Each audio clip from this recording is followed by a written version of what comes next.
Now, Graeme Souness, he has sparked a bit of a feud, hasn't he, between himself and Aston Villa defender Tyrone Mings by singling the England defender out for, basically, it's in his new column, isn't it, in the Daily Mail, singled him out about losing the captaincy.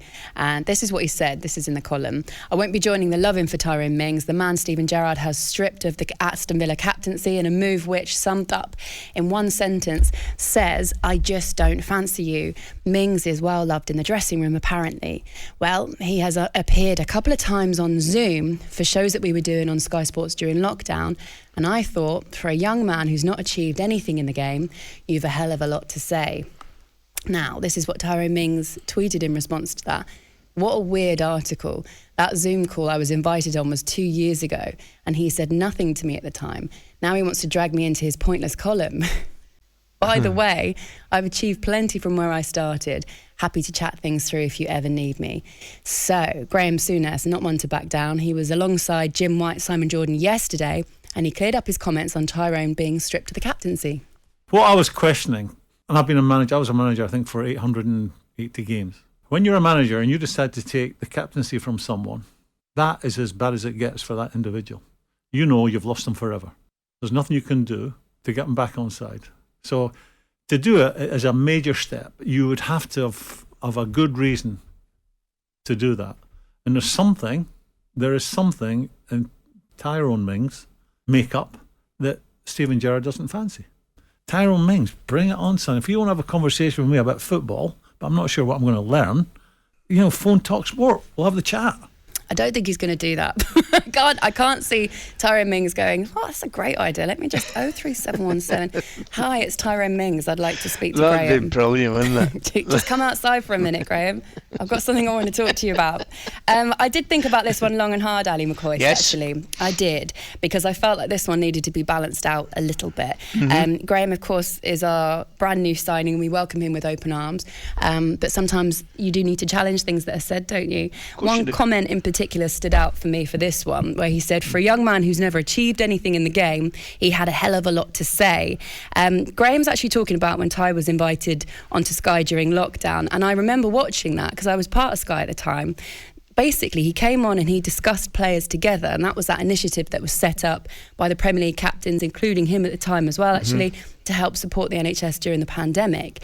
It was also about him saying to people out there about how privileged the players are, and they know that. They know they're in a great privileged position to have a lot of money behind them, to have a great life. And he felt, and a lot of the other captains and a lot of the other players felt that they could and should give back, which is what they were doing. He was also, if you remember at the time, he was quite a key figure in the inception of taking the knee in the Premier League when that restart happened. And that got worldwide coverage. I mean, it was literally one of the biggest universally adopted anti-racism messages that football has ever seen. He's regularly called on by all formats of the media, be that print, be that broadcast. He's a spokesperson for racism and advocate for mental health as well. And he does that because he's experienced both of them. And he also does it really well with intelligence. He does it eloquently as well. More importantly, he's experienced both of those during his career. So that's what he's playing alongside, experiencing racism, experiencing mental health problems, and being bold and brave enough to actually discuss them with people, because he feels it might help them as well. And he feels that actually I've got that position and I can use my, what would you call it? I can use my position in football to try and help other people as well. You might remember as well, in particular, it was his international debut for England, and it was against Bulgaria. And that game was stopped a number of times because there were monkey chants. Every time one of our black players touched the ball, Ty's family were actually in the stands at the time to hear that as well, which I always think would be unimaginably difficult on one of the best days of your son's life. Was that game in Sofia? Having to experience that. Do you remember it? Yeah, I can. Yeah. When I interviewed him, this was back in 2019, I think it was just after his England debut, and he was in the middle of a few back-to-back interviews. This was at the training ground, And after he did all of those interviews, he went actually to see a couple of kids. And I asked where the kids were from, and they were from a charity called Centrepoint. And Centrepoint is a homeless charity. And it's one that Ty decides to work closely with during his free time to go and support that and meet some of the kids from that charity and give them an amazing day that they're never ever going to forget. Alongside his career as well, he set up a football academy for children. There's May Name for those children as well. It's not a competitive thing. So you go there, you play football. It's just for fun. It's a safe environment, and it's no pressures, basically. You take the pressures away from playing football and you just go and try and enjoy yourself. Now, the captaincy could have been taken off of him for many different reasons, really. Gerrard himself said that he inherited Tyrone as a captain in that position. So it could have been that Steven Gerrard, he just wanted to choose his own, make his mark, go that way. He has every right to do that. Perhaps he wanted to set an example to the rest of the team, who all contributed to the downturn in results towards the end of the season. We might actually never know, but we might know a little bit more. Who knows? Attacking someone's character is where I think it's a bit of a stretch. And someone especially like Tyrone, and for me, Tyrone's reaction has been exemplary. The way that he dealt with being benched for the first game of the season, from having the captaincy stripped of him, everything that he said I thought was exemplary. In regards to Tyrone Mings not achieving anything in the game, he was homeless as a child. So he grew up to become a Premier League and an international footballer, which I would say, from where I'm sat, is quite an achievement. So he might not be able to teach Graeme anything about football, but I personally think he can teach us all a lot about a lot of other things. So that's all I'd say on that. What do you think? I think Graeme's clearly correct in the aspect of there's something happened between Tyrone and Steven Gerrard for him to lose the captaincy. Right. Now, this is a football issue, and that's effectively what we should all be talking about. I'm a wee bit concerned sometimes and it's happened before, and I do it myself sometimes, you start getting personal. When effectively we shouldn't.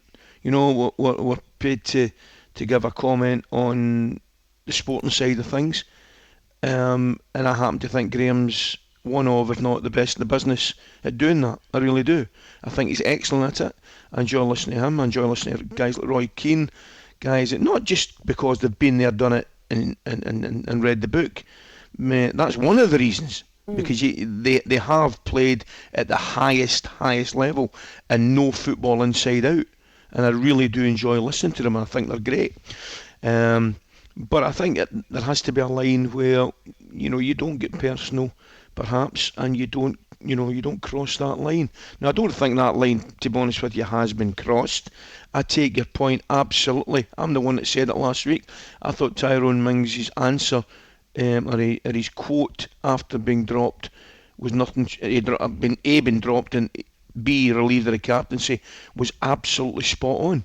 It was exactly what he should have said and exactly what Steven Gerrard would have wanted to hear.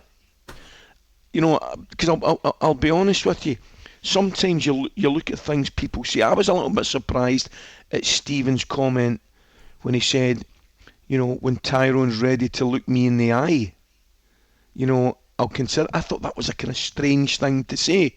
I don't know if he was caught in the moment or if he meant anything other by it. It was as if, rightly or wrongly, it was implying that he wasn't ready to look him in the eye, which I thought was a strange thing. So, listen, it's our job to discuss all these things, but there has to be a line where you don't get personal. I don't have a problem at all with Tyrone Mings replying to Graeme, and I certainly don't have a problem with Graeme giving us a qualified opinion on matters.